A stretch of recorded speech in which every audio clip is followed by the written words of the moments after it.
If you've been enjoying the Wizards Roundtable, but you don't have time to sit in front of YouTube and watch the Wizards Roundtable, the Wizards Roundtable is now a podcast. Wherever it is you get your podcasts, you can now find the audio from the Wizards Roundtable, so you can listen to this on your commute or while you're exercising or whatever it is you do when you listen to podcasts. On today's episode, one of the themes that you often hear is that marketing and advertising aren't the same thing. Marketing is so much wider than just the front-facing advertising that a business does. And one of the things that comes under the umbrella of marketing is the culture within your company. How you interact with your employees equates to how your employees interact with your customers. It's all connected, and it has to match up with the advertising that the customers hear. To help us talk about that today is Mike Slover, Wizard of Ads partner, who is going to discuss how he helped a business improve the culture, and that has improved their marketing. The business he helped is Schneider's 1 Hour Heating and Air in Butler, Pennsylvania, and Mike Whitmire is the head guy there, and he's going to talk about how this helped his business grow. So to start, let's begin at the beginning with Mike Whitmire telling us what he saw that felt like it was kind of broken within the company and how that was having an impact on the results the company was having. Well, we didn't notice any team play, team spirit. Everybody watched for themselves. It was a lot of grumbling. What do you mean? I got another call today. Those kind of things. And it led to a loss of people. I mean, there was a great turnover. The other thing that kind of led to that was we had a really great team 5-6 years ago, experienced technicians. That polar vortex came through. I think we overworked them. Yeah.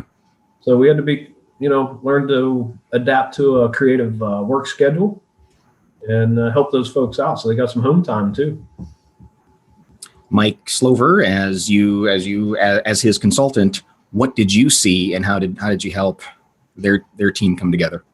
Whenever I had went out there to meet with Mike and Gary, on our discovery was the fact that they had this polar vortex, and they kept referring to the guys as the 10-year guys. Okay. And they said, man, when we had our 10-year guys, that was our best, those were our best years, and we had our most sales, and their advertising was actually really good, and I knew that there was a couple little things I could do with their advertising, but it was that part that was going to get the biggest jump if we could fix the internal culture. And look, in the service category, especially HVAC, there's a high turnover ratio across the board. It just happens, it's kind of a revolving door. But we wanted to try to put a cap on that, as much as we could. But we kept coming back, and I kept hearing Mike and Gary say the word 10-year guys, 10-year guys. When we had our 10-year guys, when we had our 10-year guys, it never left the conversation. So I realized that was the key piece that we needed to work on. So that's when we started to try to develop and groom and get more those 10-year guys back, per se, not get them back after they left, but build them intentionally within the walls of Schneider's 1 Hour Heating and Air. So Mike Whitmire, you decided that it made sense to make sure that you had happy employees who were going to stay longer, and that was ultimately going to help your business. What did you and Mike Slover do to start working on this? I tried to create some commonality with everybody. I was talking to Mike, he and I have the baseball thing in common. We both have our teams we cheer for. Oh, Mike, hold on. Oh, yeah. I don't know if it'll fit over my headphones. Hang on a second. Yep. There we go. Okay. Well, yeah. Well, but no, that's I kind of just started thinking back and kind of related to. I enjoyed coaching kids baseball, kids sports in general, but baseball came a little bit easier to me. My son was an athlete coming up through. My daughter's in softball. Didn't always have maybe the best rec team in the area, but we always played competitive because I was able to make the game fun for the guys and the gals. And that's what I tried to emulate here at the shop is, hey, let's have a little bit of fun. I've changed my terminologies to where we're counting runs and swinging and missing and those kind of phrases. And not everybody here is as big of a baseball fan as I am, but they've kind of caught on to the meanings and the way I've been talking. Is that what you mean when you say you were looking for some commonality? Yeah. Try to get something we can all talk about and understand easier, versus just, talking numbers or missed opportunities or different things that happen throughout the business day. One stat that we used to keep in baseball for our pony league, so the 13 to 15-year-olds, was we count how many bases we gave up because we bobbled a ball.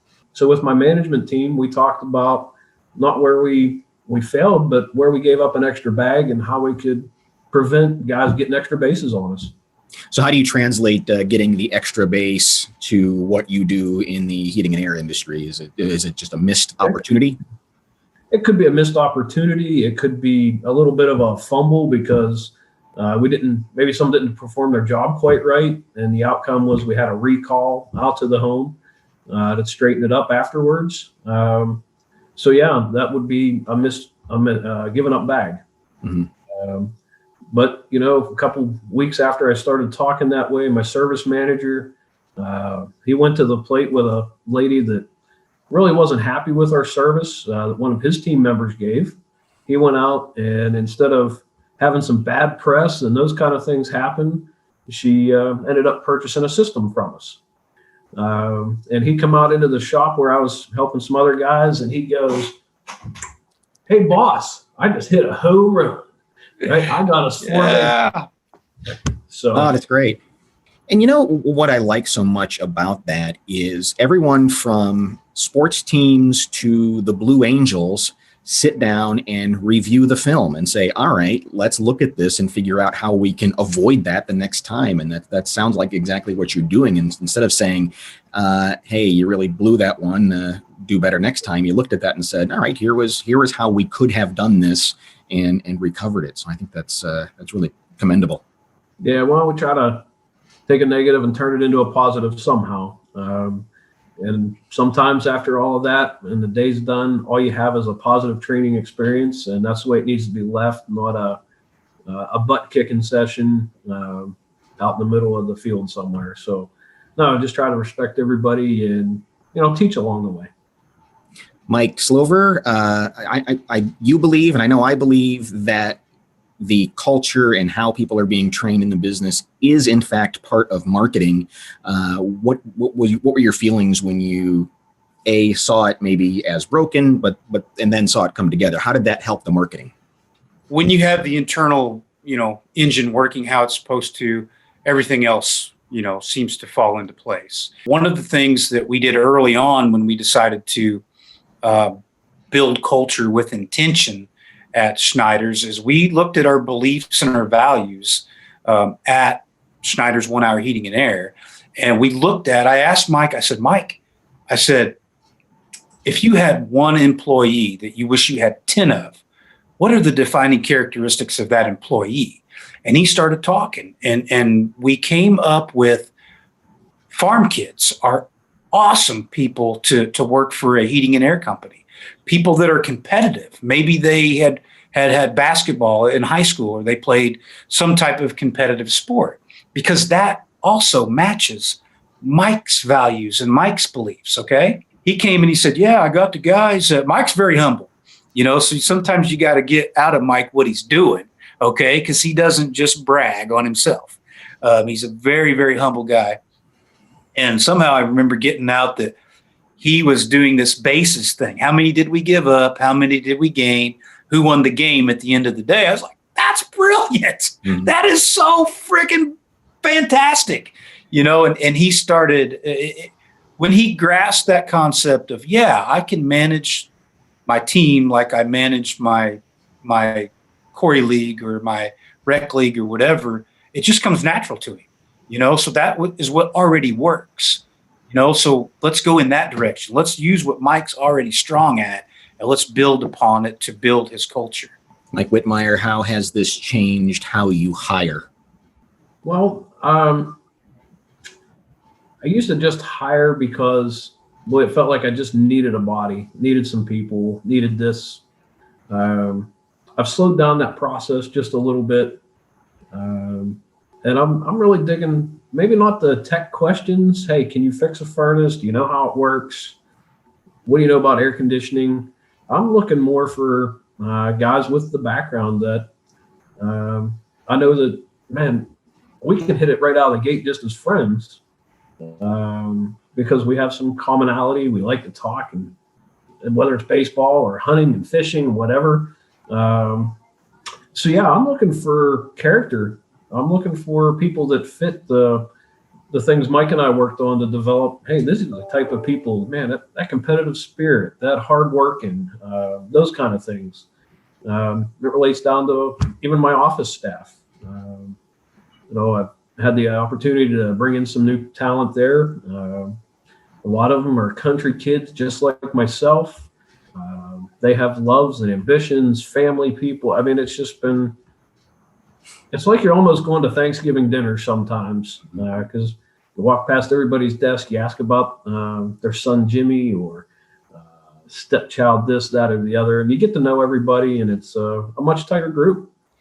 And character isn't something that you can train. You can train the technical stuff, but character is inside of somebody. Yeah. I'm relying on the parents or the elders in their family to have instilled some of those character traits in them. And you know what? Maybe I should be thanking, maybe not my team, but their parents, because they've done a heck of a job raising some good kids. Yeah. Mike Slover, which took the lead? Was it, did you need to fix the culture before the advertising happened? Do they both happen at the same time? How do you balance that out? The advertising didn't need a whole lot of fixing in my view. The problem was the turnover ratio inside and the culture. I researched Zappos many years ago and just fell in love with the message that Tony Shea was talking about if you can get the culture right, everything else falls into place. And when the culture's right, it makes the advertising work so much better, and Mike was able to hire those people that fit the culture. They work better together. Is there still people that go? Yeah, but we have our goal is to have the lowest turnover per capita for an HVAC company in Pennsylvania. That's what we're striving for. We looked at the numbers the other day. I think last year or something, we were in kind of some high double digits.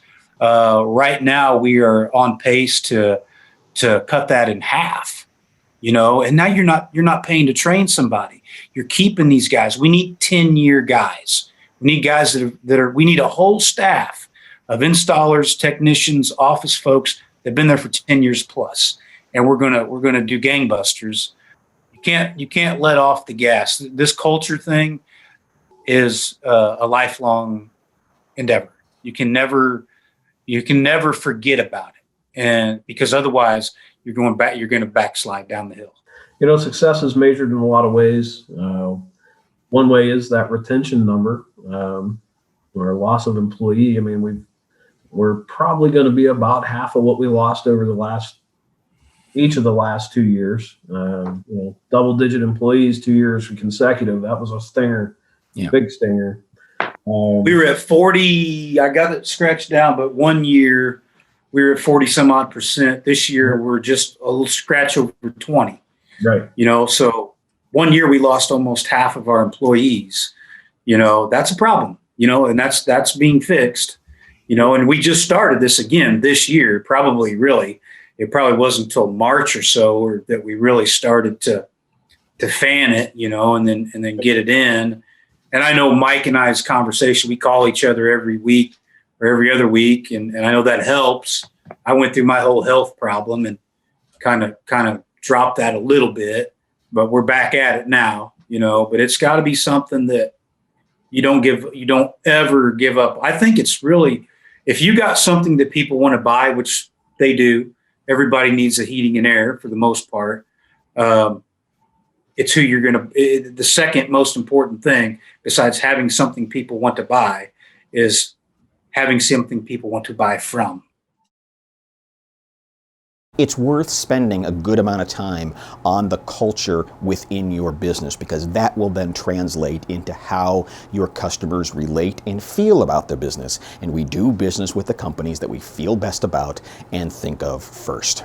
If you have any comments or questions, leave them in the comments below, or you can reach out to Mike Slover or me. Here are our email addresses.